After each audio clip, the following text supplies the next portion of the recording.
Let's talk food and wine in Tonia's kitchen. Have a seat at the table. Here is Tonia King. Joining me today is Katherine Anderson, florist and restaurant owner. We're talking about the brand new book, The London Plain, Flower and Cookbook. Thanks for joining me, Katherine. Thank you so much for having me, Tonia. What a masterpiece of a book. My goodness, this book you can't put down once you pick up. Thank you so much. It's a little bit of an unusual book because I wrote it after I closed the restaurant and flower shop. So it's kind of in memory of a restaurant and shop. There are many of us that don't come from Seattle or know the history of Seattle, and many of us don't even know what the London Plain is. So why don't you start with a little bit of a history? Sure. So I originally started with a flower farm about 40 minutes east of Seattle. And then I opened a small flower shop. And within a couple of years, decided to partner with a chef who had a very same shared vision of how to approach locally grown food and flowers to open the London Plain. So the London Plain for 10 years was under one roof, an all-day cafe, restaurant, a bakery, and a flower shop in the neighborhood of Pioneer Square, which is sort of the historic heart of Seattle. My partner, Matt, and I, my business partner, really had this vision of creating a third place in the way that people talk about coffee shops and bookstores as third places where you could come in and just take a deep breath and feel a little bit better about your day because it was so much nourishment on offer, from the table full of flowers that you would see when you walk in the door that were part of the floral shop program, to seeing the chefs in the kitchen, in the open kitchen across the span of the restaurant, to the bread baker back in the corner and the pastry people behind that person. It was just meant to be a place to sort of, in Seattle, come in out of the rain, either, by yourself or with your parents or your, girlfriends, or, just that you were always welcome. And it wasn't just about coming in to sit down and eat and get you out the door. It sounds like a lovely place to frequent for sure. My goodness, who wouldn't want to enjoy a cup of tea or coffee and a scone or something in an environment like that? So you guys developed this and it was going strong for like 10 years, you said? Yeah. And it was when we started in 2012, there were no models of a restaurant and flower shop sort of together in one space that we could find. So, I mean, one in Florence, Italy that we came across. And so it was hard to raise money to explain to people what it was we were doing. But once it got underway, it was like quite obvious to everyone who came in why it made sense, why locally grown food and flowers are all on a spectrum of, things that are grown and can serve you in different ways. And what part of what was so beautiful was the way in which what was food and what was flowers sort of wove together. So we would use a lot of herbs that I grew on my farm in flower arrangements, but we'd also use those herbs in the kitchen. There were things like cherry blossoms that would come in on branches that we would use in the flower shop, that then the chefs would say, oh, wait a minute, maybe there's something I could do with those. And they would, experiment and make a dish that would end up on the menu. So it had a sort of creative electricity about it that was really rewarding. Gosh, it sounds like a great place. Sounds like it's a legend. It sounds like it was really a destination place. It was really beloved by the community, and also people would bring, when someone would come to town, this is where they'd bring them. And it was very bittersweet when it was time to close. I kept sort of using it as my mantra, nothing lasts forever, because I felt, it was a hard decision, but the lease was up. And as I'm sure you know, it's really hard to make the numbers work in the restaurant world. Right. But one thing about the book is it ended up being sort of three different things. It's organized around the months, January to December. I noticed that. Yeah. Yep. which a lot of food books are seasonally organized. But I think what's kind of special about this one is that with every chapter, not only do you have 5 recipes that were recipes that we like to cook in the kitchen and serve to our guests, but there's also, I wrote 2 essays in every chapter. One of them is about what flowers I like to grow on the farm and or use in the flower shop during that month. And then there was also in every chapter an essay about sort of life behind the scenes in the restaurant and what was going on. And so it became much more of a memoir about the community of sort of young creative people who worked there and how we traveled through COVID together. And so it was sort of more emotional than I anticipated it to be. Absolutely. And then of course there are, yeah, like beautiful pictures of flowers and food. So who doesn't like that?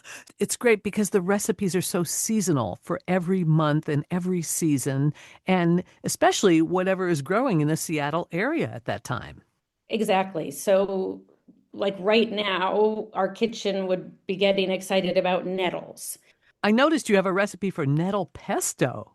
Yes. And to be clear, so my background isn't in cooking. I was the florist and, sort of creative design vision behind the business. I had a chef partner, and then we had amazing, especially younger chefs working in the restaurant once we got the menu established. And so with the book, I invited 5 of the chefs who'd been with us to contribute some of their favorite recipes from when they worked there. And so that there are all these different voices in the book from those different chefs. And the nettle is just such a classic thing you see on menus come March in Seattle. That sort of astringent and bright green, and everyone thinks it's nourishing and doing something really good for their body at this time of year. So Yeah, you see that. it's interesting because the book is like the restaurant coming alive again. When we closed the restaurant, I knew there was sort of more to be done, and there may be more still, but I knew there was a book in there somewhere. I just wasn't quite sure what form it would take. So that had to sort of settle for a couple months, and it became clear that one thing I wanted to do was to create an object that felt like a piece of the London plane for everyone who had loved it. Partnered with a publisher a press that does a lot of art books, like books for museums and surveys of an artist's career, because I wanted it to be that beautiful in terms of the production. So I feel like it's a real gift to the people who supported us, but it does have appeal beyond just, those who knew and loved the London plane. It's a beautiful story of a restaurant's life and also what it's like to really dig in seasonally in the Pacific Northwest and what that felt like. I know you said you were the florist and not the cook, but are you able to share maybe one of the most popular recipes Oh, from the London absolutely. plane? And part of what's beautiful about the book is I'm not a professional chef, but I can make any of the recipes in this book. And so I was a good tester for all of these. And one of the things we were really famous for was our sourdough bread. And so in the beginning of the book, and this was, before COVID started and the sourdough bread craze, but that is perhaps the one essay that I would say is too hard for me. But it's a beautiful essay in the form of a recipe by the man who made all our sourdough bread. So that's something to actually sit down and read that with a cup of tea and really enjoy sort of Michael's love letter to making sourdough bread. But if you want to make something, our chicken pot pie was actually incredibly popular, and that's later on in the book. I think we have it as more of a fall recipe, but that is incredibly delicious. Who was the chef that created that recipe? So that one was Danny. It's funny because Danny Conklin had worked for Danielle in New York, and he had really strong French training. And so he brought that sort of refinement to the work that he did in the kitchen. We are coming into spring and Sure. Easter's coming up. Can you suggest any recipes from the book that might work for spring dining? Yes, absolutely. Asparagus is showing up. One thing we have in the book is an asparagus tartine. For people who don't know, a tartine is really just an open-faced sandwich. So we would start with the sourdough bread that we were making in the bakery, and get asparagus delivered from a local farm or get it from your, organic grocery store.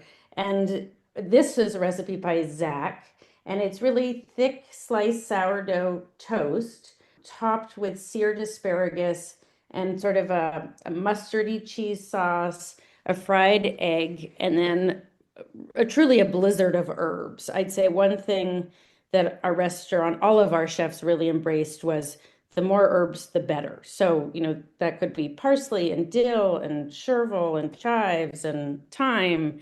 And part of what was, the recipes in the book are really relatively straightforward, but full of flavor, I would say. Oh, that's great. Yeah. So you feel the taste of the things coming out of the ground. And we used plenty of meat and eggs, but it really was, everything sort of began with the vegetable. I'm really enjoying the beautiful pictures. Peonies, this is just unreal.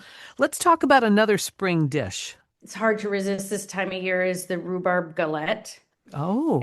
And that, again, rhubarb is an early spring vegetable in the Northwest. And we actually had a sort of a variety of rhubarb that's green. But the galette is, just sort of a less formal tart. You roll out the dough, and for this galette, we made a frangipane sort of paste, spread on the dough. And then on top of that, you would put the mix of rhubarb and orange zest and sugar.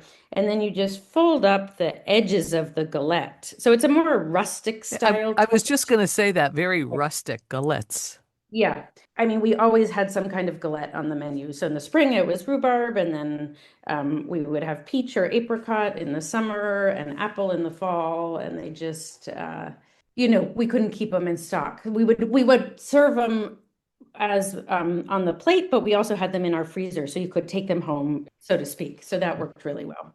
How many years has it been since the restaurant has closed? So I can't believe it, but it's now been 3 years. So I had a chef partner, Matt, who then moved on to other things. And then our general manager, Yasuaki, became my primary partner. And he has gone on to open 3 more restaurants in the Seattle area, sort of like the spirit of the London Plain. He really embodies hospitality like no one I know, lives on through his places. So that is a comfort to me when people say, when are you going to open another London Plain? For now, we have Yasu, and I'm still farming. And so I, harvest those flowers and sell them to florists and do special events with I especially grow peonies now. So my peony season is just, the peonies are like 3 inches out of the plants, 3 inches out of the ground. So you must be excited.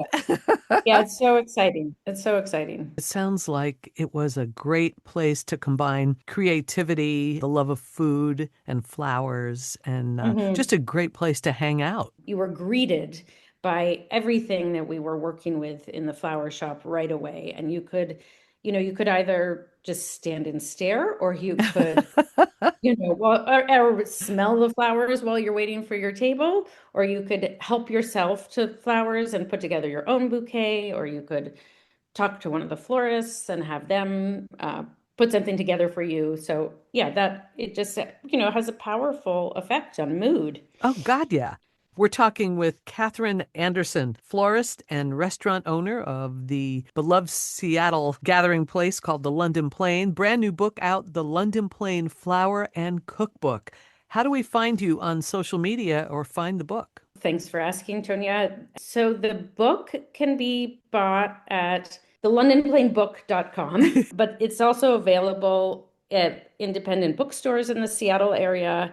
In particular, I don't know if you've ever heard of the bookstore Book Larder. It's an incredible cookbook shop in Seattle that's ships books all over the country. I would recommend going to the londonplainbook.com or look up Book Larder, and everyone should get to know Book Larder anyway. And they have an amazing programming with cookbook authors. I also have an Instagram that is at the London Plain Seattle. It's really been a pleasure chatting with you, Katherine. I'm excited to dig deeper into this book, and I wish you lots of luck. Thanks for tuning in. We hope you'll subscribe to this podcast as we continue to take you around the world of food and wine on Tonia's Kitchen.